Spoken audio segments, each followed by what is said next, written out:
इस आभासी पटल पर आप सभी सुधी अध्येताओं का एक बार पुनः स्वागत है। आज जिस विषय वस्तु को लेकर के हम लोग यहाँ पर हैं वह है बौद्ध जातक। और बौद्ध जातक के संदर्भ में जो आज प्रशिक्षक हैं डॉक्टर उत्तम सिंह जी हैं, जो सेंट्रल संस्कृत यूनिवर्सिटी त्रिपुरा परिसर, एकलव्य परिसर अगरतला में कार्यरत हैं बौद्ध दर्शन विभाग में। तो कार्यक्रम को प्रारंभ करने से पूर्व मंगलाचरण हमारी परंपरा है।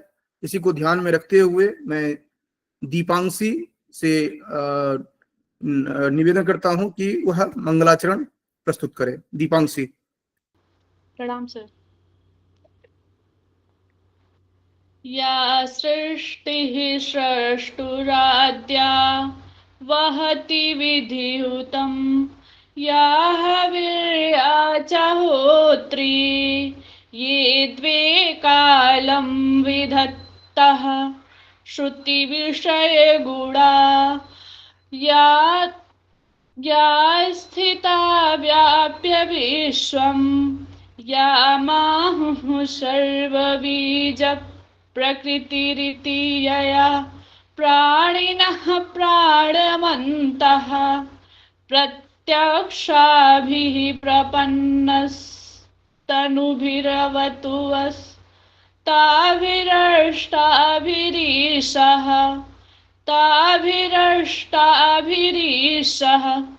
नमो। धन्यवाद। कार्यक्रम को आगे की ओर ले जाते हुए हम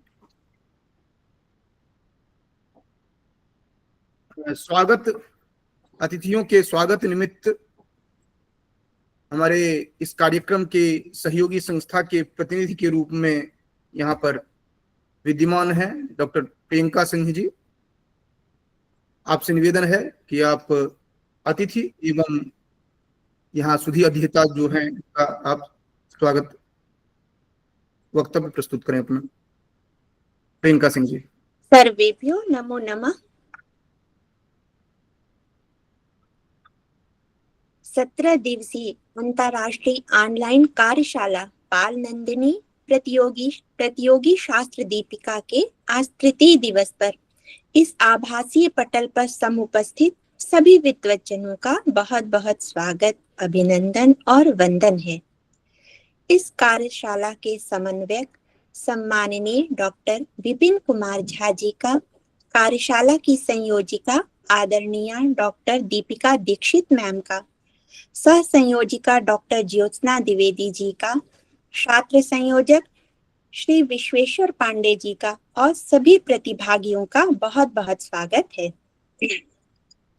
इस कार्यशाला के आज तीसरे दिन बौद्ध जातक कथा पर सारगर्भित व्याख्यान प्रस्तुत करने के लिए केंद्रीय संस्कृत विश्वविद्यालय एकलव्य परिसर अगरतला त्रिपुरा से बौद्ध दर्शन एवं पाली शाखा के परमादरणीय विद्वान डॉक्टर उत्तम सिंह जी का भी बहुत बहुत स्वागत और अभिनंदन है।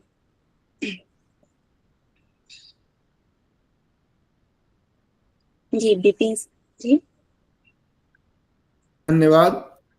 अब इस कार्यक्रम के मूल प्रभाग में हम पहुंचते हैं, क्योंकि मूल उद्देश्य जो हमारा होता है यहाँ पर प्रशिक्षक के द्वारा जो प्रशिक्षण प्राप्त होता है वही हमारा मूल ध्येय यहाँ पर होता है। तो हम साक्षात आज के जो प्रशिक्षक हैं डॉक्टर उत्तम सिंह जी, उनसे मैं निवेदन करूंगा कि आपने पीपीटी के साथ अपनी प्रस्तुति जो है वह प्रारंभ करें। अगले 40 मिनट तक लगभग आपका प्रशिक्षण रहेगा और उसके अनंतर 5-10 मिनट करीब यहाँ पर प्रश्नोत्तरी कार्यक्रम रहेगा। तो इसमें आप अपना वक्तव्य प्रारंभ करें डॉक्टर उत्तम सिंह जी। सभी को नमस्कार। आवाज आ रही है? जी सर।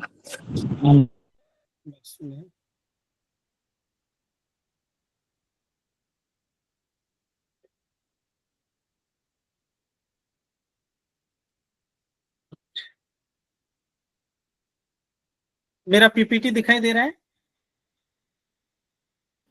नहीं, नमः। अभी नहीं प्रारंभ हुआ है। जी आ गया सर? नहीं, अभी नहीं आया है। अच्छा, एक मिनट, तो मैं पुनः शेयर करता हूँ।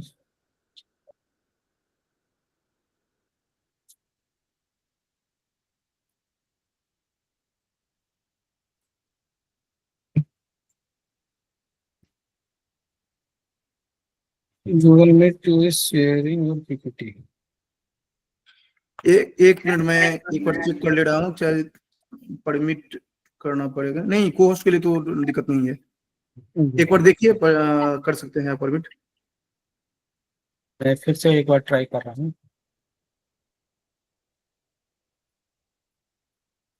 अब पीपीटी पहले ये कर लीजिए, आप ओपन कर लीजिए। हाँ, पीपीटी पहले ओपन कर लिए।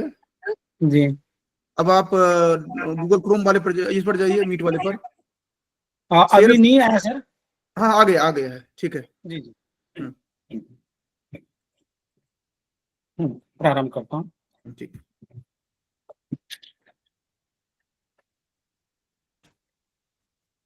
विद्युत कल्पना जाल गंभीरोदार मूर्तये नमः समंत भद्राय समंत स्फरण द्विषे नमः सभाभ्य सभापतिभ्यश्च। इस कार्यशाला में उपस्थित समस्त विद्वद्जनों को सादर प्रणाम। आप सभी का स्वागत एवं अभिनंदन। जैसा कि विदित है कि डॉक्टर विपिन कुमार झा जी एवं उनके सहयोगियों के माध्यम से एक अत्यंत महत्वपूर्ण विषय को लेकर के बाल नंदिनी इस सभा का आयोजन किया गया है, जिसमें विविध शास्त्रों के नीतिपरक सिद्धांतों से हमारे विद्यार्थियों, प्रतिभागियों को जो है कुछ नवनीत प्रदान करने का जो है प्रयास किया जा रहा है इसके माध्यम से। तो आज मुझे यहाँ अवसर प्रदान किया है, इसके लिए मैं आभारी भी हूँ। और विषय है बौद्ध जातक कथाएं। तो यहाँ 3 शब्द हैं, बौद्ध, जातक और कथा। बौद्ध अर्थात भगवान बुद्ध से संबंधित, जातक उनके जन्म से संबंधित, जन्म लेने वाले जो जातक हैं, और उनके जन्म के से संबंधित जो कुछ कथाएं। तो इस प्रकार से भगवान बुद्ध के क्योंकि भगवान बुद्ध ने बुद्धत्व प्राप्ति से पहले कई बार जन्म लिए हैं और जीवन में कई बार उन्होंने जो है बोधि प्राप्ति करने के लिए प्रयास किए हैं, और हर जीवन में उत्तरोत्तर उन्होंने जो है वृद्धि की है, कुशल कर्मों का संचय किया है, और उन कुशल कर्मों के फलस्वरूप ही वो जो है बोधित्व प्राप्त कर सके। तो बोधि प्राप्त करने से पहले बोधिसत्व के मार्ग पर जब वो चल रहे हैं, बोधिसत्व की बुद्धत्व प्राप्ति के जो बिल्कुल नजदीक हैं, उस अवस्था में उनके संपर्क में जो लोग आते हैं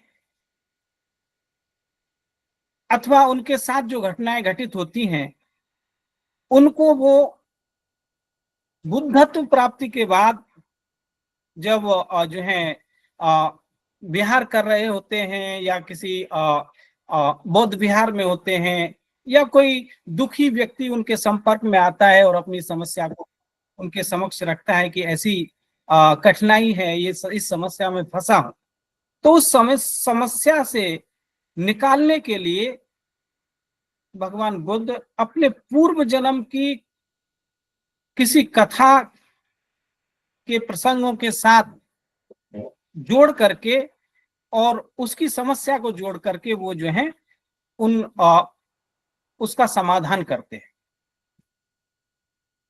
तो इसलिए ये बोधि जातक जो जातक कथाएं हैं, ये हमारे जीवन को सरल बनाने के लिए, हमारे आचरण को श्रेष्ठ बनाने के लिए बड़े ही महत्वपूर्ण है। तो यहाँ जातक शब्द भी प्रयोग होता है, या जातक पाली या जातक कथाएं, इन नामों से इसे इन्हें जाना जाता है। और बौद्धों का जो त्रिपिटक है, त्रिपिटक अर्थात विनय पिटक, सुत्त पिटक, अभिधम पिटक। तो सुत्त पिटक के अंतर्गत निकाय हैं, और उनमें जो खुद्दक निकाय है उसका 10वां भाग जो है ये जातक कथाएं हैं। इन कथाओं में भगवान बुद्ध की कथाएं हैं जो मान्यता है कि खुद स्वयं गौतम बुद्ध जी के द्वारा कहे गए प्रसंग हैं। हालांकि कुछ विद्वानों का मानना है कि कुछ जातक कथाएं गौतम बुद्ध के निर्वाण के बाद उनके शिष्यों द्वारा कही गई। तो भगवान बुद्ध का जन्म ईसा पूर्व 6ठी शताब्दी में होता है। समय के अंतराल में जो है चीजें तो जुड़ती हैं। तो कुछ कहानियां कथाएं भगवान बुद्ध ने स्वयं कही हैं, कुछ बाद में उनके शिष्यों ने भी उसमें जोड़ी है। ऐसा हमारे शास्त्रों में भी हुआ है। अभिज्ञान शाकुंतलम की आप समीक्षात्मक आवृत्ति में जो है देख सकते हैं कि बहुत सारे जो श्लोक प्रसंग उसमें आवश्यकता के अनुसार ऐड किए गए। तो यहाँ भी कुछ कथाएं बाद में ऐड हुई हैं। विश्व की प्राचीनतम लिखित कहानियां ये जातक कथाएं हैं, जिनमें लगभग 600 कहानियों का संग्रह किया गया है। वैसे 547 है, लेकिन वो उसमें कुछ और जुड़ी है बाद में, तो 600 तक ये संख्या जाती है। ईस्वी संवत 300 वर्ष पूर्व की ये घटना है, यानी कि जो है ईसा पूर्व 330वीं शताब्दी में लगभग ये जातक का निर्माण हो गया था। और इनको जो है श्रुत परंपरा से ही संरक्षित रखा गया, एक पीढ़ी से दूसरी पीढ़ी तक इनको प्रेषित किया गया। जैसे हमारी वैदिक शास्त्रों के का रक्षण श्रुतियों के श्रुत परंपरा से हुआ, वैसे ही इन जातकों का भी एक पीढ़ी से दूसरी पीढ़ी के लिए हस्तांतरण श्रुत परंपरा से ही हुआ। तो वहां वाचनाएं होती थी, संगीतियां होती थी। उन संगीतियों में उन प्रसंगों को याद किया जाता था, दोहराया जाता था। इन कथाओं में मनोरंजन के माध्यम से नीति और धर्म को समझाने का प्रयास किया गया है। तो कथाओं का उद्देश्य क्या है कि मनोरंजक हो, और उसको सुनते सुनते ही आपको कुछ नीति परक सिद्धांतों का भी परिचय, सिद्धांत वहां से मिल जाए, और धर्म को भी समझने का अवसर मिले। भगवान बुद्ध का जो धर्म है, उसको धर्म, उनका जो आचरण है, उनका सदाचार है, उसको उसका बोध हो सके, इस उद्देश्य से इनका जो है प्रणयन हुआ है। तो जातक कथाओं का शाब्दिक अर्थ आपको मैं बता दिया हूं कि जन्म से संबंधित हैं, पूर्व जन्मों की कहानियां हैं जो उनके नैतिक विकास की यात्रा को दर्शाती है। जातक साहित्य का उद्भव पर यदि विचार करें तो बौद्ध जातक साहित्य का उद्भव बुद्ध की वाणी पर आधारित त्रिपिटक के अंतर्गत खुद्दक निकाय से हुआ है। तो जो खुद्दक निकाय में भगवान बुद्ध के जो उपदेश हैं वो संकलित हैं, और इनमें पूर्व जन्म की कहानियां हैं, और पूर्व जन्म में वो बोधिसत्व रूप में जो है नैतिक विकास को ये कहानियां दर्शाती हैं। भगवान बुद्ध के बोधिसत्व स्वरूप की नैतिक विकास की को दर्शाती है। इनका मूल रूप पाली भाषा में। तो भगवान बुद्ध ने जो उपदेश दिए विशेष रूप से उनके विचरण का क्षेत्र जो है मगध क्षेत्र रहा। तो मागधी, अर्ध मागधी में उन्होंने उपदेश दिए और उसी को परिष्कृत करके फिर जो है पाली में त्रिपिटकों को लिखा गया बुद्धोपदेशों में।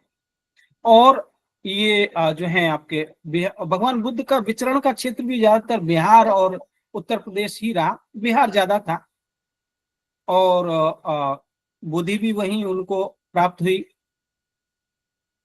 जन्म भी जो है वहीं हुआ। अभी जो है वो नेपाल में लुम्बिनी है। तो जो है तो बिहार के साथ भगवान बुद्ध का बड़ा ही गहरा संबंध रहा है। और संयोग की बात कितनी अच्छी है कि आज भी जो है इस विषय पर जो इस विषय को इस बाल नंदिनी सभा में समावेश किया, इस विषय का डॉक्टर विपिन झा जी ने, तो आप भी जो है उसी बिहार की भूमि से जो है संबंध रखते हैं। तो यहाँ थेरवाद बौद्ध परंपरा में अत्यंत जो है प्रचलित हैं ये जातक कथाएं। प्रारंभ में मौखिक परंपरा से पीढ़ी दर पीढ़ी प्रेषित होती रही। बाद में इन्हें बौद्ध भिक्षुओं ने संकलित कर पाली ग्रंथों में लिपिबद्ध किया। तो अभी ये पाली ग्रंथों में जो है इनके स्रोत हमें मिलते हैं। जैसे ललित विस्तर है। ललित विस्तर ईसा पूर्व पहली शताब्दी का ग्रंथ है। वहां जो है जातक कथा है, जातक माला है और जो है ऐसे जो है अनेकों ग्रंथ हैं। अट्ठ कथाएं हैं तो वह बुद्ध घोष की, उनमें भी इन जातक कथाओं का उल्लेख है।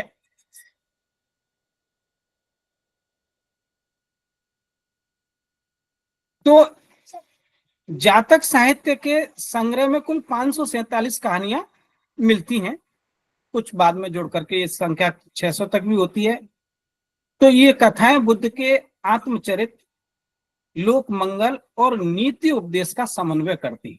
भगवान बुद्ध ने, क्योंकि भगवान बुद्ध का वो तो एक राजा के पुत्र हैं सिद्धार्थ, और फिर वो राजपाट सब छोड़ करके जो है बुद्धि प्राप्ति के लिए चले जाते हैं। और उद्देश्य था कि इस संसार के दुख के लोग जो किसी ना किसी दुख से पीड़ित हैं, उनको उनके दुखों से जो है छुटकारा दिलाना।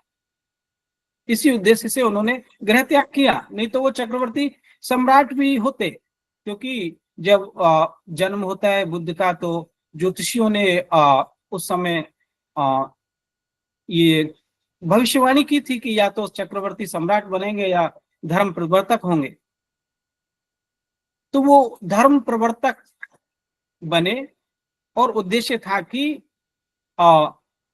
लोगों के दुखों का समाधान ढूंढना और उन दुखों से उनको मुक्ति दिलाना। इसीलिए उन्होंने जो पहला उपदेश दिया वो 4 आर्य सत्य का दिया, जिसमें कहा कि दुख, दुख समुदय, दुख निरोध और दुख निरोध गामिनी मार्ग प्रतिपदा आर्य सत्य। तो यहाँ उनका उद्देश्य लोक मंगल की भावना थी। जातक कथाओं की शैली रोचक, संवादात्मक और लोक भाषा के निकट है। संवादात्मक शैली में है, एक दूसरे का जो है संवाद होता है। और मिलिंद पन्नों में भी की जो रचना है, जो वो ग्रंथ है, वो भी संवादात्मक शैली में ही है। ईसा पूर्व पहली शताब्दी का ग्रंथ जो प्रश्नोत्तरात्मक शैली में, एक व्यक्ति प्रश्न पूछता है, दूसरा उसका समाधान करता है। और इस प्रश्नोत्तरात्मक शैली से भगवान बुद्ध के जो उपदेश हैं, भगवान बुद्ध के जो परंपराएं हैं और उनका जो दर्शन है, उस दर्शन को सरल करके जो है सरलतया सर्वजन सामान्य को वो तो उसका अवगाहन हो जाए, इस तरह से पेश किया गया है। और वो जो है ईसा पूर्व पहली शताब्दी का प्रश्नोत्तरात्मक शैली का शायद एकमात्र ऐसा जो है ग्रंथ है पाली भाषा में। जातक कथाओं की शैली तो संवादात्मक है, लोक भाषा में है। भगवान बुद्ध ने उपदेश दिए तो वो भी लोक भाषा में ही दिए। और पाली शब्द पल्ली से, जैसा बताते हैं कि हर एक गली गली मोहल्ले में लोग वो जो भाषा बोलते थे वही पाली। तो इसका रचना का उद्देश्य जनसाधारण को धर्म, करुणा, त्याग और सत्य का उपदेश है। तो इन कथाओं के माध्यम से वो जो है धर्म का आचरण करें, करुणा को जीवन में अपनाएं, त्याग पर बल दिया गया है, सत्य, क्योंकि ये सभी उपदेश ऐसे हैं कि इनको यदि हमने अपने जीवन में उतार लिया तो फिर हमारा जीवन बड़े सरलतया जो है कट जाएगा और हम जो प्राप्त करना चाहते हैं वो प्राप्त भी कर लेंगे। और वैर से वैर कभी शांत नहीं होता। भगवान बुद्ध ने अपने उपदेशों में इस पर बल दिया। धम्मपद में भी कहा कि न ही वैरेण वैराणी सम्मन्ति कुदाचनं अवेरेंच सम्मन्ति एस धम्मो सनातनो। सनातन धर्म, उन्होंने कहा कि ये तो सनातन परंपरा है, प्राचीन काल से चली आ रही ये सनातन सत्य है कि वैर से वैर कभी शांत नहीं होता। उसको शांत करने के लिए किसी एक को जो है चुप होना पड़ेगा, अवैर को धारण करना पड़ेगा, करुणा, मैत्री, दया को जो है के पथ पर चलना होगा। आज जो आप देख रहे हैं कि रूस यूक्रेन का युद्ध है, या और जो है कई देश एक दूसरे के साथ जो है बिल्कुल युद्ध के मुहाने पर खड़े हुए हैं, उसको रोकने के लिए एकमात्र यही गाथा जो है, यदि इसको दोनों पक्ष जो हैं इसके अर्थ को अच्छे से समझ लें और इसको अनुकरण कर लें तो शायद वो युद्ध जो है टल सकते हैं कि ना ही वैरेण वैराणी सम्मन्ति कुदाचनं।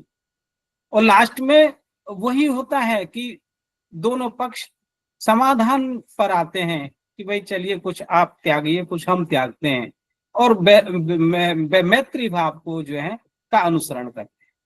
तो भगवान बुद्ध ने युद्ध रोकने का यही उपाय कहा कि वही ये जो है वैर को त्यागना हो। तो ये साहित्य आज भी बौद्ध देशों में धार्मिक शिक्षण और सांस्कृतिक परंपरा का महत्वपूर्ण स्रोत भी है।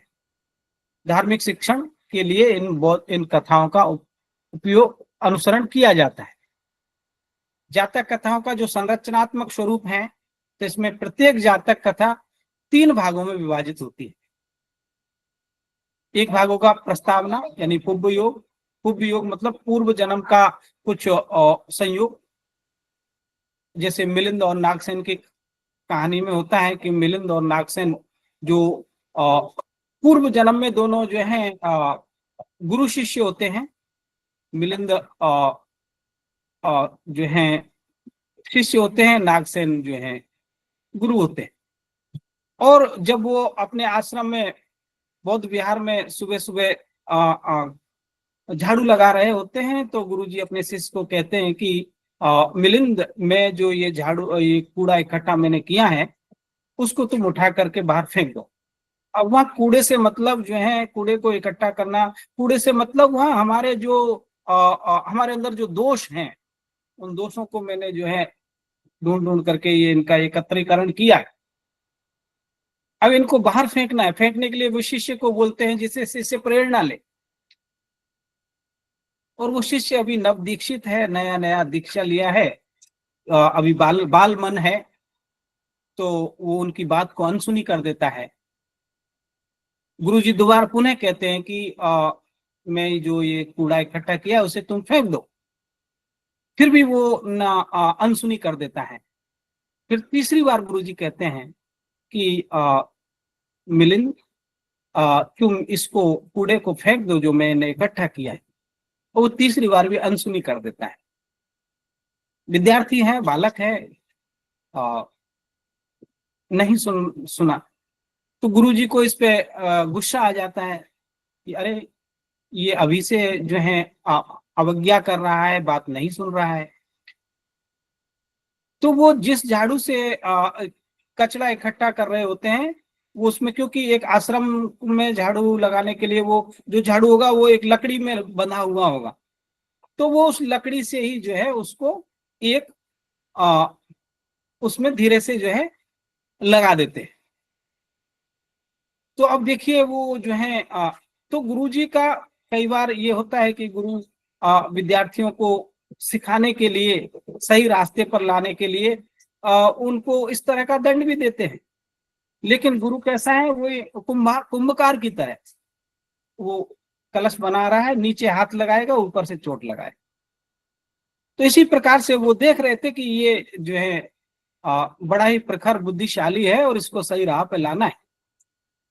और उससे वो फिर रोते हुए और उस कार्य को करता है, कूड़े को फेंक देता है। और फेंक करके फिर क्या, वो गंगा स्नान के लिए जाता है और वहाँ गंगा की जो है जो उर्मी है उन लहरों को देख करके संकल्प लेता है कि जिस प्रकार से इस गंगा का वेग है, इसकी लहरों में जो वेग है, वैसा ही वेगवान में आगे चल करके बनूं, मेरा भी वैसा ही यश हो। सूर्य को देख करके संकल्प लेता है कि मैं भी जो है सूर्य की तरह तेजस्वी बनूं। इस प्रकार से वो मन में संकल्प लेता है। पीछे से गुरुजी भी जाते हैं और वो उसके संकल्प को मन ही मन में समझ जाते हैं और वो भी संकल्प लेते हैं कि चलिए इसने अच्छा संकल्प लिया है। और तो वो संकल्प जो है ले रहा है जब मिलिंद, तब वो कहता है कि मैंने जो गुरुजी के कहने से जो कूड़ा फेंका है, उस कूड़े को फेंकने के परिणाम स्वरूप जो मुझे फल मिलेगा, उस फल के रूप में मैं ये चाहता हूं, क्योंकि पुण्य का कार्य किया है, काम किया है, उसका फल। तो वो गुरुजी भी जो है उसके मन की बात को समझ जाते हैं और कहते हैं कि इसने जो संकल्प लिया है वैसा संकल्प इसका सिद्ध हो और ये जहां भी हो मैं भी वहां जन्म लूं और इसके जो है जो भी इसकी समस्याएं हो, जो भी प्रश्न हो, उन प्रश्नों का मैं समाधान करने में सक्षम हो सकूं, उनका समाधान करूं। और वो जो है फिर कई जन्मों के बाद फिर एक जन्म में एक साथ दोनों जन्म लेते हैं और वो जो है मिलिंद यूनान का बड़ा राजा होता है मिलांडर, और मिलिंदो नाम सो राजा सागलायन पुरुत्तमे उपगंची नागसेनम गंगावायत सागर। और वो नागसेन जब वो बड़ा राजा है, लेकिन और अब उसके राज्य में जितने बड़े बड़े विद्वान हैं सबको उसने जो है परास्त कर दिया शास्त्रार्थ में। और कहता है कि अरे ये तुच्छोवत अयम जम्बूद्वीपो, अरे जम्बूद्वीप बड़ा बिल्कुल तुच्छ सा मुझे दिखाई दे रहा है, यहाँ तो कोई विद्वान पंडित ही नहीं है जो मेरे साथ मया सा संलाप तुम शक्य थे, मेरे साथ संलाप कर सके, मेरे प्रश्नों का जवाब दे सके। और फिर नागसेन के साथ उसका मिलान होता है और तब वो जो है बड़ी अच्छी जो गाथा एक निकल करके आती है, मिलिंदो नाम सो राजा सागलायन पुरुत्तमे। सागल नामक उत्तम श्रेष्ठ नगर का जो राजा, उपगंची नागसेनम गंगावाय सागरम। और नागसेन के पास गया और उसके साथ ऐसा शास्त्रार्थ किया और शास्त्रार्थ से इतना प्रभावित हुआ कि गुरु के साथ ऐसे जाकर के मिल गया जैसे कि गंगा सागर में जाकर के मिल जाती। तो दोनों एक हो गए। अपुच्छी निपुणे पुण्य ठाना ठान गते पुथु। और उसने उनसे निपुण प्रश्न पूछे, बड़े ही कुशलता पूर्वक प्रश्न पूछे और पूरे शास्त्रों और जो है से संबंधित, और उनका जवाब भी पुच्छा विसर्जना चेव गंभीर अथुप निश्चिता। और उन पूछे गए प्रश्नों का जो जवाब था वो भी कैसा था, गंभीर अर्थों से पूर्ण था। बड़ा ही अच्छा मंगलाचरण है वो मिलिंद पन्नों का, आप लोगों को उसे पढ़ना चाहिए। तो इस प्रकार से जो है पुब्ब योग, तो वहां पे वो जो पहला चैप्टर वो पुब्ब योग है। पुब्ब योग में उनके पूर्व जन्म का जो है कहानी बताई जाती है। फिर दूसरे अध्याय में फिर उनको मिला करके उन प्रश्नोत्तर शैली में वो ग्रंथ आगे बढ़ता है। तो इसमें पुब्ब योग होता है, मुख्य कथा होती है जिसमें जातक होते हैं और फिर उपसंहार, जिसे बत्तु, कथा बत्तु, जैसे कथा बत्तु कहा जाता है। प्रस्तावना में बुद्ध अपने वर्तमान जीवन में किसी प्रसंग पर चर्चा करते हैं, जिससे कथा की भूमिका बनती है। इसके बाद मुख्य कथा में बुद्ध अपने किसी पूर्व जन्म की घटना सुनाते हैं, जिससे वे स्वयं बोधिसत्व के रूप में प्रकट होते हैं।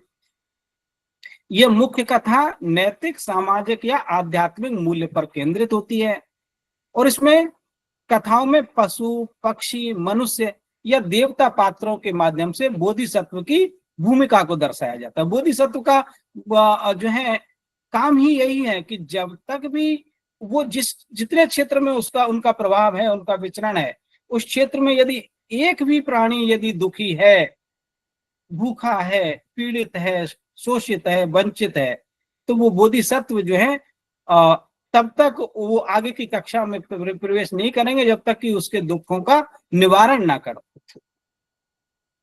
तो कथाओं में संवादात्मक शैली, रूपक हैं, लोक वृत्तांत शैली का प्रयोग होता है। अंत में उपसंहार में भगवान बुद्ध यह बताते हैं कि वर्तमान जीवन में कौन पात्र कौन था, उसको वर्तमान के साथ जोड़ते हैं। यह भाग इत्थम कथा परियोजना, इस प्रकार कथा परिसमाप्ति की ओर जाती है, समाप्त होती है, इस प्रकार कह करके यह समाप्त होता है। इस संरचना से कथा रोचक, शिक्षाप्रद और स्मरणीय बनती है।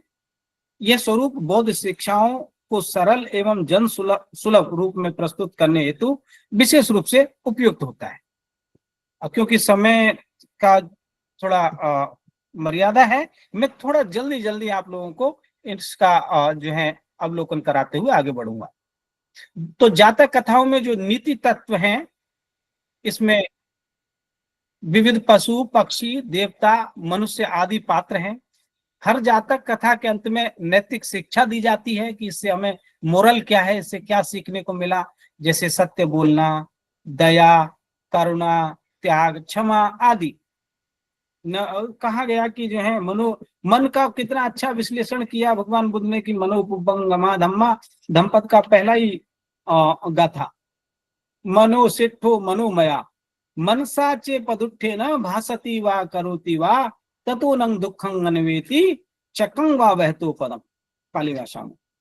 किस आपका जो मन है ना, यही श्रेष्ठ है, अगुआ है सारे कर्मों का, और जो कुछ होता है वो मनो में होता है। हम जो भी कुछ करते हैं मन से विचार के करते हैं, तो इसलिए यदि दूषित मन से कुछ बोलेंगे तो उसका परिणाम गलत होगा, गलत ही मिलेगा, और उसके परिणाम स्वरूप आपको दुख मिलेगा। काम गलत होगा तो गलत परिणाम भी मिलेगा, और वो दुख आपके पीछे पीछे ऐसे चलाएगा जैसे कि चक्कम बा बहतो पद, गाड़ी को खींचने वाले बैल के पीछे पीछे उस गाड़ी के पहिए चले आते हैं। तो उन्होंने कहा कि अर्थात यहाँ नेगेटिविटी की बात कही है कि यदि आप हमेशा नेगेटिविटी जो है अपने मन में रखते हैं, अशुभ विचारते हैं, तो उसका फल भी अशुभ मिलता है। तो इसलिए क्या करना चाहिए, पॉजिटिव होना चाहिए। पॉजिटिविटी का जो है उन्होंने पर जोर दिया कि आप जो है सार्थक विचार कीजिए। तो उसके साथ दूसरी गाथा कहते हैं कि मनोपुबंगमा धम्मा मनो सेठो मनोमया मनसाचे पसन्नेन भासती वा करोति वा ततो नंग सुखं आयाति छाया वा अनपायन। तो इसी जो पहली वाली गाथा का जो है उन्होंने जवाब दिया वहां कि मन, हाँ मन सब कुछ श्रेष्ठ है, अगुआ है, इसको आप अपने वश में रखना है, और इसको हमेशा खुशी रखना है, सुखी रखना है, सुख में इसको जो है प्रसन्न रखना है। और प्रसन्न मन से आप कुछ भी सोचेंगे, कुछ भी विचारेंगे, परिणाम स्वरूप आपको आपके कार्य अच्छे होंगे, आपको सुख मिलेगा। और वो सुख कैसा होगा, छाया व अनपायनी, आपके पीछे पीछे ऐसे चलाएगा, आपके साथ रहेगा जैसे कि कभी साथ नहीं छोड़ने वाली छाया। अब हमारी छाया को साथ ले जाने के लिए हमें कभी बोलना नहीं पड़ता कि हम जा रहे हैं आप चलिए, या कहीं कोई वाहन में, बस में, गाड़ी में जाएंगे तो उसका अलग से टिकट भी नहीं लेना पड़ता है, उस वक्त ही आपके साथ आ जाती है। तो यदि आपका मन में पॉजिटिविटी है, सार्थक विचार आप रखते हैं, तो सुख आपके साथ आएगा ही। तो वहां उन्होंने इसके लिए क्या करना है, आपको सत्य, बोलना है, दया, करुणा, त्याग, क्षमा आदि पर बल दिया है। जातक कथाओं का बौद्ध धर्म में अत्यंत महत्व है। नैतिक शिक्षाओं का आधार स्तंभ मानी जाती हैं। पूर्व जन्मों की ये बुद्ध के जो है कहानियां हैं, जिन्हें बोधिसत्व के रूप में प्रस्तुत किया जाता है। प्रत्येक कथा में धर्म है, करुणा है, सत्य है, त्याग है, ऐसे मूल्यों का उपदेश है। और ये बौद्ध धर्म की मंगल भावना को जन सामान्य तक पहुंचाने का प्रभावशाली माध्यम भी है। बौद्ध भिक्षु उपदेशों में इन कथाओं का प्रयोग करके जटिल दर्शन को सरल रूप में प्रस्तुत करते हैं। हमारे यहाँ भी अन्य परंपराओं में भी ये है कि आपको वो दार्शनिक जो है कठिन तत्वों को समझाने के लिए फिर कुछ कुछ जो है उदाहरण के द्वारा, जो है सरल शैली के द्वारा उसको समझाया जाता है, तो हम समझ लेते हैं। तो यहाँ भी जो बौद्ध दर्शन के जो जटिल जो सिद्धांत हैं, उनको इन कथाओं के उपदेशों के माध्यम से सरलतया जो है समझाने का विधान है। इन बौद्ध धर्म के प्रचार प्रसार में भारत से बाहर श्रीलंका, म्यांमार, थाईलैंड तथा अन्य देशों में भी बड़ी महत्वपूर्ण भूमिका इन कथाओं ने निभाई है। तो बौद्ध धर्म को भारत से विदेश में ले जाने के लिए इन कथाओं ने बड़ी महत्वपूर्ण भूमिका निभाई। उन कथाओं से प्रभावित होकर के जन सामान्य ने उसको अपनाया, उसका अनुसरण किया, उसके अनुयायी बने। जातक साहित्य बोधिसत्व की साधना, तो यहाँ क्या है? बोधिसत्व की साधना है, तपस्या एवं दानशीलता को आदर्श रूप में स्थापित करता है। इन कथाओं से प्रतिपादित होता है कि बोधि की प्राप्ति के पूर्व भी नैतिक जीवन आवश्यक है। मैं थोड़ा कुछ कथाओं के विषय में आपको बताऊंगा।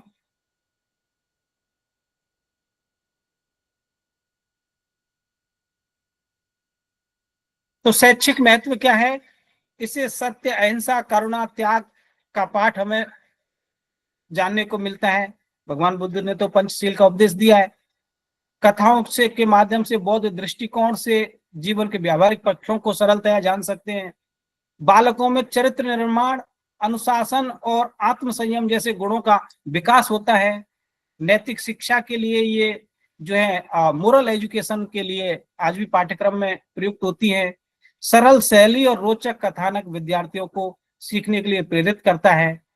और इसमें मल्टी डिसिप्लिनरी जो है लर्निंग का माध्यम है। इसमें भाषा, इतिहास, दर्शन, संस्कृति के अध्ययन में ये सहायक है।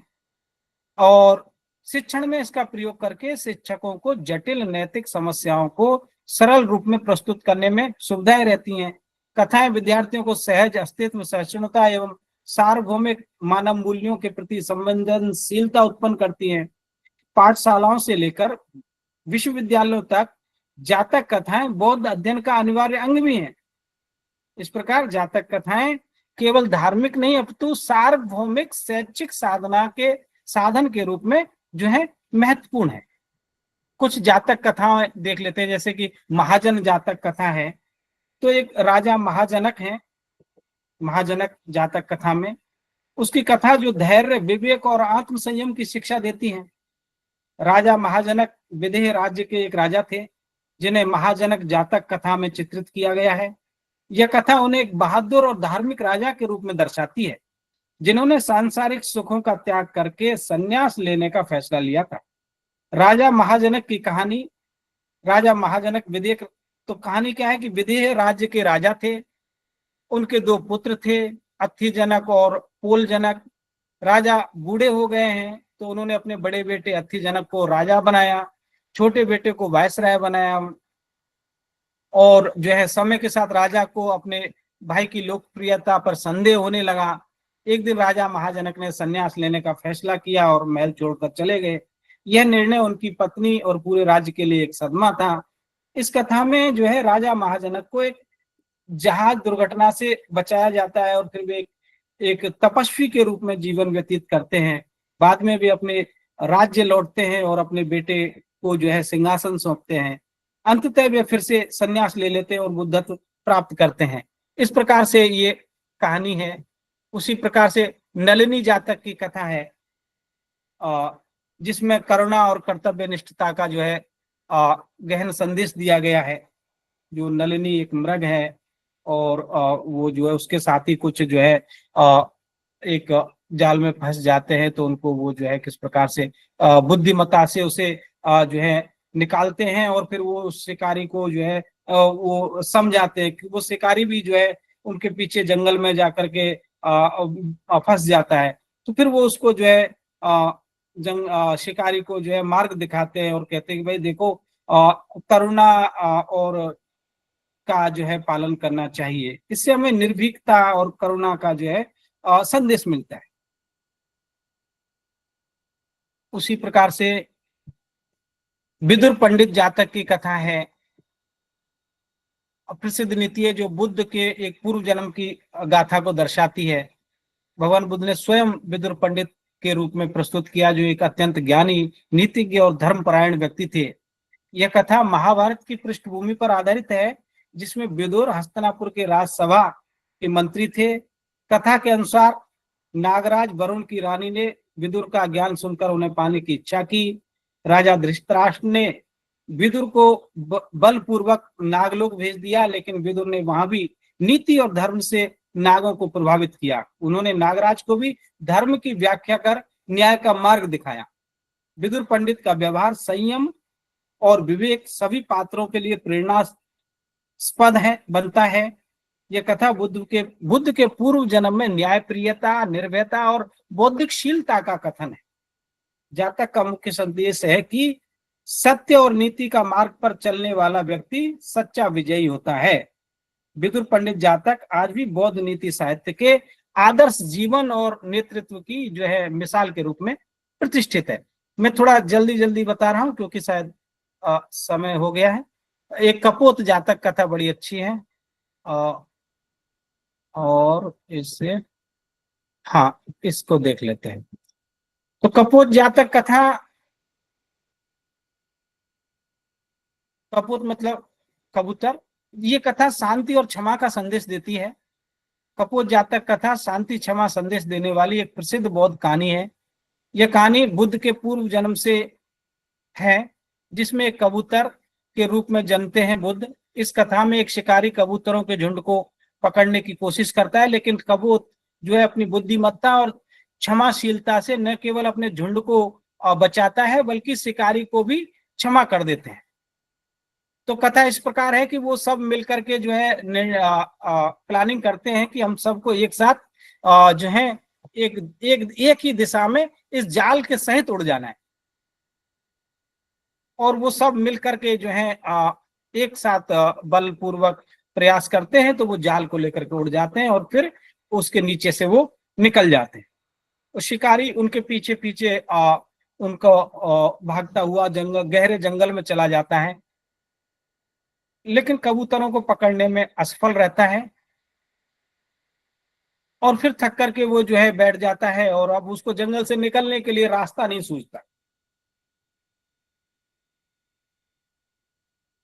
तब वो कबूतर उनमें से जो है, जो वरिष्ठ कबूतर हैं, वो आकर के उनको जो है समझाते हैं, उनको पानी पीने की व्यवस्था करते हैं और उनको रास्ता बताते हैं, देखो आप इस रास्ते से इस जंगल से बाहर जा सकते हैं। कपूर शिकारी को क्षमा कर देता है और उसे बताता है कि वह भी एक शिकारी था, लेकिन उसने अपने कर्मों से सीखा है और अब वह किसी भी को नुकसान नहीं पहुंचाना चाहता। कपूर शिकारी को भोजन और पानी देता है और उसे जंगल से बाहर निकलने का रास्ता दिखाता है। शिकारी कपूर की दयालुता और क्षमाशीलता से बहुत प्रभावित होता है और वह भी अपने बुरे कर्मों को छोड़ने का फैसला कर लेता है। तो अब इस कथा में संदेश क्या है कि यह कथा शांति, क्षमा, करुणा के महत्व को दर्शाती है। यह सिखाती है कि क्रोध और बदला लेने की भावना से दूर रहकर हम न केवल दूसरों को बचा सकते हैं बल्कि खुद को भी मुक्त कर सकते हैं। कथा के मुख्य बिंदु क्या है? शांति है। तो कपूर संकट की स्थिति में भी शांति रखता है और अपने झुंड को शांत करता है। तो यहाँ से हमें प्रेरणा मिलती है कि भाई आप किसी समस्या में फंस गए हैं, कोई आपदा आ गई है, तो बहुत ज्यादा अफरा तफरी से उसका समाधान नहीं ढूंढ सकते। शांत मन से हमें विचार करना पड़ेगा कि इस आपदा से कैसे निकला जाए, कोई समस्या में फंस गए तो उससे कैसे हम निकले। फिर इसमें क्षमा का हमें ज्ञान होता है कि कपूर शिकारी को क्षमा कर देता है, भले ही शिकारी ने उसे नुकसान पहुंचाने की कोशिश की, नहीं तो चाहते तो उसको उसी जंगल में वो छोड़ देते, वो बेचारा वो मर जाता, लेकिन उन्होंने उसके प्राणों की रक्षा की। तो यहाँ इससे हम करुणा यहाँ देखने को मिलती है। कपूर शिकारी की मदद करता है, भले ही शिकारी उसका दुश्मन है, तो यहाँ अपने दुश्मन पर भी वो करुणा कर रहे हैं। कर्म क्या है? कपूत अपने कर्मों से सीखता है और दूसरों को भी ऐसा करने के लिए प्रेरित करता है। तो इस प्रकार से और भी बहुत सारी कहानियां हैं, लेकिन सिंह जातक कथा है, बड़ी महत्वपूर्ण है। उसी प्रकार से कच्छप जातक कथा है। कच्छप जातक कथा विद्या हमारे 5वीं 6वीं क्लास की पुस्तकों में भी चलती है कि वो जो दो हंस हैं, एक कच्छप जो है वो तालाब में पानी सूख गया है, तो वो एक तालाब से दूसरे तालाब में शिफ्ट करने के लिए वो हंस उसके मित्र होते हैं। तो वो उसको कहते हैं कि भाई देखो, हम दोनों अपनी चोंच से जो है एक लकड़ी को दोनों तरफ से पकड़ेंगे, तुम बीच में से अपने मुख से उसको पकड़ करके लटक जाना, हम तुम्हें एक स्थान से दूसरे स्थान तक ले जाएंगे, और तुमको जो है अपना मुंह नहीं खोलना है, चुप रहना है, नहीं तो मुंह खोलोगे तो जो है गिर जाओगे, मर जाओगे। तो जो है ऐसा होता है, वो दोनों कक्षप, वो दोनों हंस उस कक्षप को लेकर के उड़ जाते हैं। वो कछुआ जो है बीच में डंडी को अपने मुख से वो पकड़ा हुआ होता है, और एक नगर से होकर के गुजर रहे होते हैं, तो जो है उसको बच्चे जो है देखते हैं, वो कछुए को देख करके शोर मचाते हैं, जिससे विचलित होकर उसने कुछ कहने की कोशिश की, कछुआ कुछ बोलने की कोशिश किया, जैसे ही उसने मुंह खोला वह नीचे गिर पड़ा और मर गया। तो यह कथा स्पष्ट करती है कि अवांछित बोलना, जहां आवश्यकता नहीं है बोलने की वहां नहीं बोलना है। असंयम ये सब विनाश का कारण बनते हैं, इसलिए संयम जो है का पालन करना है, संयम में रहना है। कच्छप जातक बौद्ध अनुयायियों के लिए मौन, विवेक और धैर्य के अभ्यास का जो है प्रेरक उदाहरण है। सर समय को ध्यान में रखते हुए थोड़ा जल्दी से वो करने का। बस एक गाथा में कहूंगा, भगवान बुद्ध ने कहा कि अकोचिमंग अजनीमंग अहासी में ये चैत्य एनम उपनयंती बेरंग तेसंग न सम्मति। तो जो है पहले तो कहा कि न ही बैरिन बैरानी सम्मति कुदाचन, और अगर हमको कोई कुछ अपशब्द बोल दे, कुछ हमारा अपमान कर दे, या कुछ हमारे साथ ऐसा घट जाए, तो उसे हमें भूलना है। नहीं भूलेंगे तो वो हमारा मन का जो क्रोध है वो कभी शांत नहीं होगा, और यदि मन शांत नहीं हुआ तो हम अच्छे निर्णय नहीं ले पाएंगे। तो इस प्रकार से ये जो है बौद्ध जातक कथाएं बड़ी प्रेरक हैं, और हमें जो है बहुत कुछ सीखने को इनसे मिलता है। तो विद्यार्थियों को इनको जो है इनका अध्ययन करना चाहिए, इनसे प्रेरणा लेनी चाहिए। मुझे यहाँ अवसर दिया और आप लोगों के बीच जो है उपस्थित होकर के बड़े ही मैंने अपने आप को गौरवान्वित भी महसूस किया है। इस तदर्थ में आप सभी आयोजक वर्ग को मैं हृदय से आभार व्यक्त करता हूँ। धन्यवाद। यदि किसी का कोई प्रश्न है तो आप पूछ सकते हैं। बहुत बहुत धन्यवाद महोदय। और प्रश्नावली की तरफ आगे बढ़ते हैं, और प्रश्न है वे प्रत्यक्ष। आवाज तो आपकी बहुत स्लो आ रही है महोदय, मेरी आवाज स्पष्ट है? हाँ जी जी। अभी किन्हीं का भी प्रश्न है, इस बार महोदय हम प्रश्नों की तरफ उन्मुख होंगे, और जिनका भी प्रश्न है, जिज्ञासा है, वे प्रत्यक्ष रूप से ऑडियो वीडियो के साथ में महोदय के साथ जुड़कर अपनी जिज्ञासा। वसुधा ने हैंड रेज किया है, कई लोग हैंड रेज किए हैं। तो वसुधा, सबसे पहले अपने ऑडियो वीडियो के साथ में महोदय जी से अपनी जिज्ञासा को रखो।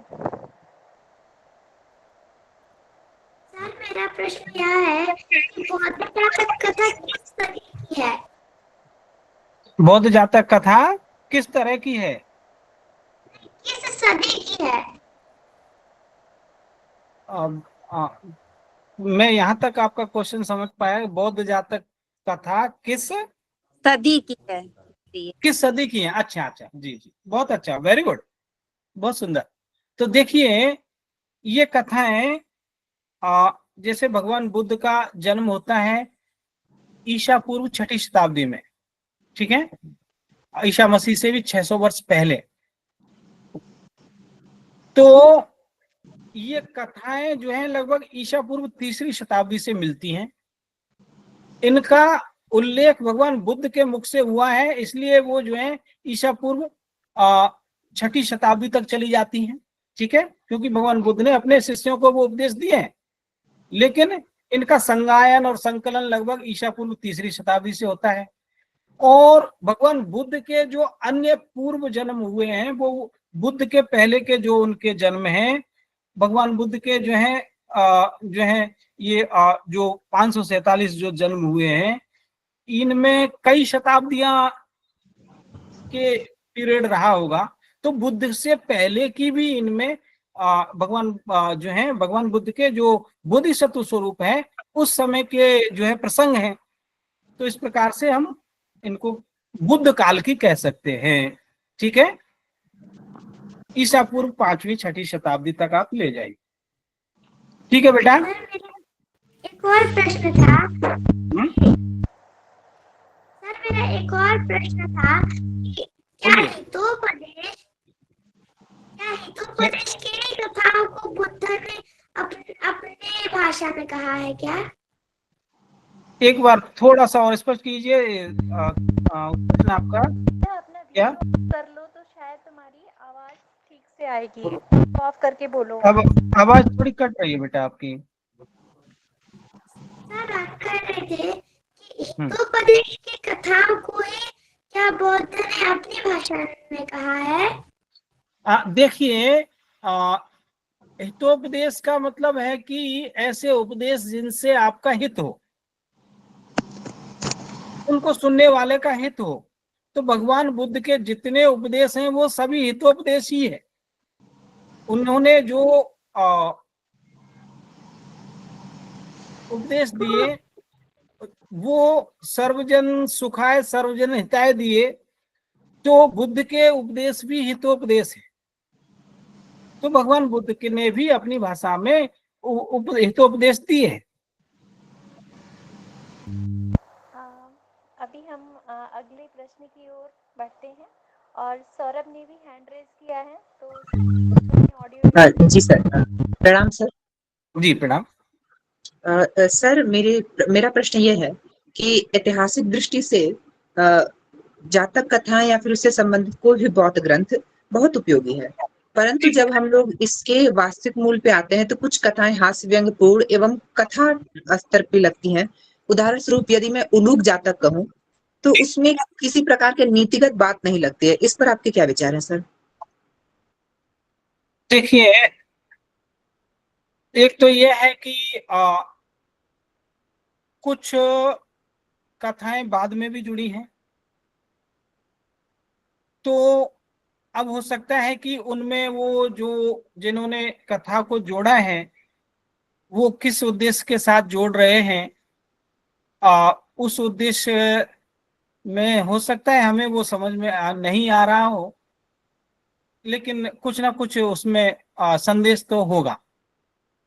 तो हाँ, हास्य परक भी, जैसे नाटकों में भी बहुत सारे प्रसंग जो हैं सिर्फ जनता तालियां बजने के लिए होते हैं, तो हो सकता है कुछ ऐसे प्रसंग बाद में ऐसे जोड़े गए हों जिनका कोई बहुत ज्यादा महत्व ना हो, ऐसा हो सकता है। बाकी तो कुछ ना कुछ सीखने को तो जो है उनमें कुछ ना कुछ संदेश तो छुपा होता ही है।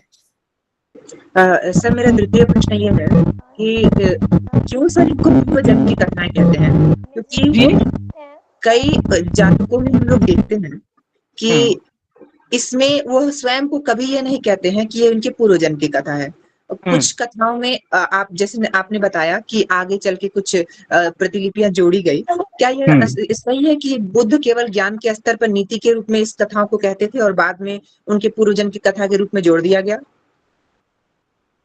जी, दरअसल क्या है कि अगर भगवान बुद्ध के नाम के साथ उसको नहीं जोड़ेंगे तो उसका लोग अनुसरण नहीं करेंगे, उसको नहीं मानेंगे।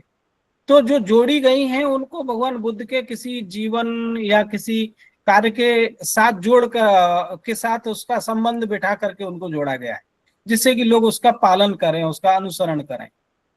तो इस हिसाब से वो जुड़ी हैं। और वो शायद उस समय जब वो कथाएं जोड़ी गई होंगी तो उस समय शायद कुछ ऐसे प्रसंग घटित हुए होंगे या कोई ऐसी समस्या आई होगी कि उसके समाधान के लिए उन्होंने जो है जो है जैसे कि जो धर्म के जो है प्रमुख अनुयायी, धर्म के जो वाहक होते हैं, जो जैसे बौद्ध भिक्षुओं में जो श्रेष्ठ भिक्षु होंगे, तो ऐसे लोगों ने शायद जो है बैठ करके ये निर्णय किया हो कि भाई इसका समाधान इस कथा को जोड़ने से हो सकता है, और उसको उन्होंने उस प्रसंग के अनुसार, उस परिस्थिति के अनुसार उसका निर्माण करके वहां प्रस्तुत किया। जी सर, अंतिम प्रश्न है मेरा। एक सेकेंड महोदय जी, यहाँ पर कुछ अन्य प्रश्न भी हैं और एक मर्यादा है सौरभ, तो उसको समझते हुए हम अन्य को भी यहाँ पर थोड़े से प्रश्नों का अवसर देते हैं और शेष इस बात को अन्यथा नहीं लेना है। ये नेहा का भी हैंड रेज है, प्रयास करेंगे कि महोदय जी से एक बार में एक प्रश्न करें। नेहा, थोड़ा संक्षेप में प्रश्न को बताना है। नमो नमः सर। जी नमो नमः। मेरा ये प्रश्न था कि थेरवाद क्या है?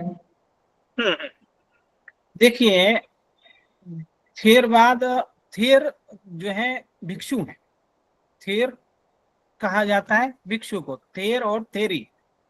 थेर जो बौद्ध भिक्षु हैं, थेरी जो बौद्ध भिक्षुणी है, ठीक है। तो थेरवाद में यहाँ जो बौद्ध भिक्षुओं के जो आचरण है, यानी कि और वो पाली त्रिपिटक का अनुसरण करेंगे, ठीक है। तो थेरवाद में विशेष रूप से जो पाली त्रिपिटक का जो है, पाली की जो परंपरा है वो पूरी थेरवादी परंपरा है, ठीक है। और वहां वो उनका संकल्प रहता है कि यानी कि ये दो परंपराएं हैं, महायान परंपरा, हीनयान परंपरा। तो वह थेरवादी परंपरा में उनका बोधिसत्व का भी उद्देश्य अपने बोधि प्राप्ति का रहता है। तो उनको संसार से अलग होकर के, संसार को छोड़ करके अपने आप को जो है बोधि की ओर ले जाना, बोधि प्राप्त कर लेना, इतना रहता है उद्देश्य। वहां उनका उद्देश्य ये नहीं है कि सब लोग जब का कल्याण हो जाएगा तब मेरे कल्याण की कामना करनी है। उनको यह है कि वो भी अपने कल्याण के लिए, जिसको कल्याण चाहिए वो अपना प्रयास करे, मुझे मेरा कल्याण चाहिए, मुझे जो है बुद्धत्व प्राप्त करनी है, तो मैं उन सब को छोड़ करके जो है आगे बढ़ करके अपने प्राप्ति कर लूं। तो ये थेरवाद सिद्धांत जो है बौद्ध भिक्षु भिक्षुणियों का पाली परंपरा का जो है सिद्धांत है, ठीक है। थेर गाथा, थेरी गाथा प्रसिद्ध है। कैसा है कृपया संक्षेप में अपना प्रश्न रखें यहाँ पर। महोदय, कुछ प्रश्न चैट बॉक्स में भी हैं, यदि आप देख पा रहे होंगे। कुछ अच्छा, में भी आए हैं हमारे साथ। एक मैं इसको स्टॉप कर देता हूँ। क्षम्यताम आचार्य, मैं छोटा सा एक सवाल पूछ सकती हूँ? जी जी अवश्य। ये जातक कथाएं और जो हमारा पंचतंत्र है, इसमें भेद प्रस्तुति हम कैसे व्यक्त करेंगे? क्योंकि वहां भी प्राणियों के बारे में ही कथा सुनाकर हमें ज्ञान दिया जाता है और यहाँ भी कम से कम इसी तरह से साम्यता थोड़ी बहुत दिखती है। तो जो स्कूल लेवल के बच्चों को जब हम पढ़ाते हैं तो उसमें भेद कैसे बताएंगे? धन्यवाद। जी जी, देखिए, दोनों ही एक तरह से चल रहे हैं, ठीक है। तो उनमें भेद आप इसी तरह से बता सकते हैं कि भाई जातक कथाओं में भगवान बुद्ध के जो है का प्रसंग होगा, बुद्ध के पूर्व जन्मों का प्रसंग होगा। तो जहाँ बुद्ध का प्रसंग हो मतलब वो जातक कथाओं से संबंधित है। इस प्रकार से आप जो है बाकी तो पशु पक्षियों की चर्चाएं वहां भी है, पशु पक्षियों को आधार बना करके भी के ही वो पंचतंत्र की कथाएं भी आगे बढ़ती हैं, और इसी प्रकार से वो जो है उनमें प्रेरणा होती है। लेकिन वहां आपको बुद्ध का उल्लेख नहीं मिलेगा, या बुद्ध के बौद्ध जो है कुछ दार्शनिक या धार्मिक सिद्धांत हो सकता है वहां ना हो, या तो इस प्रकार आप जो है भेद कर सकते हैं कि भाई इनमें जिनमें बौद्ध परंपरा के बौद्ध सिद्धांतों का कुछ उल्लेख है, भगवान बुद्ध का उल्लेख है, तो वो बौद्ध जातक है। ठीक है, महोदय जी मैं क्षमा चाहूंगी, हम धन्यवाद सर। को ले सकते हैं और इसके अनंतर किन्हीं की भी जिज्ञासा रहेगी उसका श्रवण उत्तर के माध्यम से हो जाएगा। आप लोग निश्चिंत रहें। आप एक मैडम आपका आवाज चलाएंगे तो ऑडिबल होगा। हाँ सौभाग्य लक्ष्मी आवाज आ रही है? जी मैम आ रही है लेकिन महोदय हम एक प्रश्न तत्पश्चात हम अपने कार्यक्रम को आपकी ओर बढ़ाएंगे। जी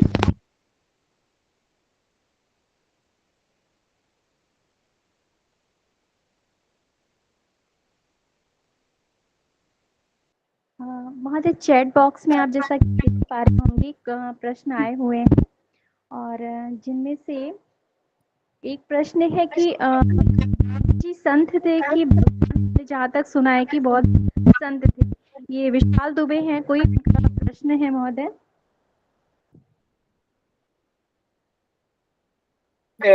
मैं प्रश्न नहीं समझ पाया चैट बॉक्स में। एक मिनट देखा मैसेज, पुनः आपका प्रश्न एक बार प्रश्न को यहाँ पर रखना है जो चैट बॉक्स में है, केवल एक प्रश्न को उपस्थापित कर दो। जो विशाल दुबे जी के नाम से है। हाँ बस एक प्रश्न को लेना है क्योंकि समय हो गया है हमारा। मुझे यहाँ मैसेज दिख नहीं रहा। और एक मिनट प्रभु क्या बौद्ध जी संत थे कि भगवान? हमने जहाँ तक सुना है कि बौद्ध संत थे, यही प्रश्न है ना? जी जी जी देखिए भगवान मतलब हमारी जिसके प्रति आस्था है वो हमारा भगवान है। आप उन्हें संत माने या भगवान माने, मतलब सबका अपना अपना नजरिया है। हर के हमारे माता पिता हमारे लिए भगवान है, और वो ये बात तो सही है कि वो जो है एक क्षत्रिय कुल में जन्मे थे, लेकिन अपने कर्मों से वो जो है भगवान हुए। ठीक है, तो कर्म से जो है आप जो है भगवान की श्रेणी को प्राप्त कर सकते हैं। बहुत बहुत धन्यवाद महोदय। अन्य यहाँ पर विद्वज्जन हमारे साथ जुड़े हुए हैं, उनके भी प्रश्न हैं और मैं उनसे क्षमा प्रार्थना चाहूँगी इस समय, क्योंकि समय अतिक्रमण बराबर होता जा रहा है और कार्यक्रम को हम आगे बढ़ाते हुए के प्रश्नों के उत्तर हम प्रश्न महोदय जी तक पहुँचा देंगे और उनके उत्तर। वज्रयान के विषय में पूछा गया है, तो वज्रयान जो है एक तांत्रिक परंपरा है जो है बौद्ध दार्शनिकों की। ठीक है, और उसमें मतलब वज्र की तरह कठोर तपस्या जो है कठोर होकर के तपस्या करनी है, तांत्रिक परंपरा का यहाँ उल्लेख है। जी महोदय बहुत बहुत धन्यवाद। और हम कार्यक्रम की अगली श्रृंखला में धन्यवाद ज्ञापन के लिए डॉक्टर स्वीटी रानी जी से आग्रह करते हैं कि वे जो यहाँ पर आज मुख्य वक्ता के रूप में उपस्थित हैं, महोदय जी उनका धन्यवाद ज्ञापन के लिए यहाँ पर डॉक्टर स्वीटी रानी।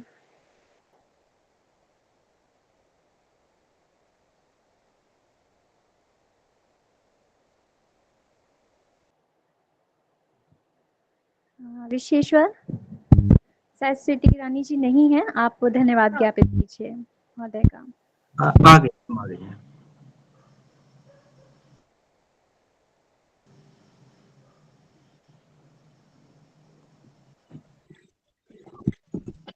डॉक्टर स्वीटी मैम आ गई हैं। डॉक्टर स्वीटी जी, आप मुझे सुन पा रही हैं? नेटवर्क का थोड़ा इशू हो जा रहा है वैसे थोड़ा विलंब, इस कार्यक्रम को थोड़ा हम आगे बढ़ाएंगे।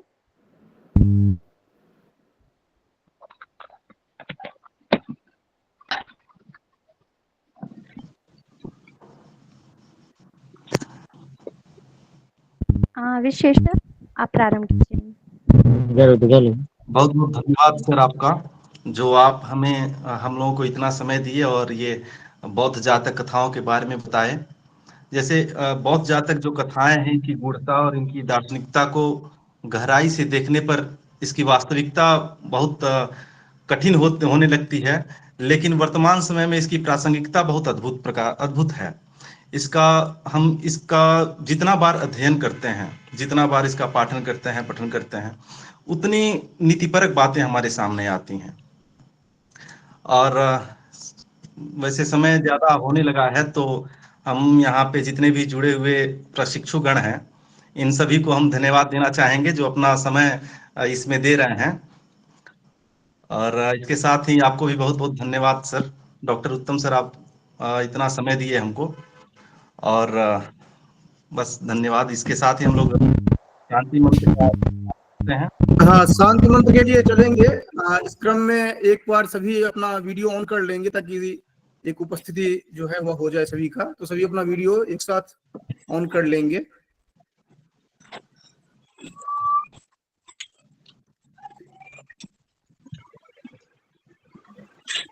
एक बार सभी अपनी वीडियो ऑन कर लेंगे ताकि स्क्रीनशॉट एक लिया जा सके।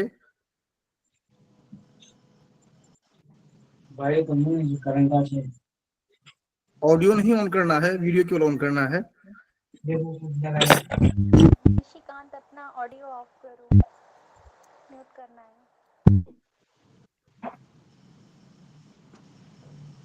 चलिए, तो सभी का एक स्क्रीनशॉट हम ले रहे हैं। चलिए, तो अब सामूहिक शांति मंत्र के साथ इस सत्र की संपूर्ति की ओर हम लोग चलें।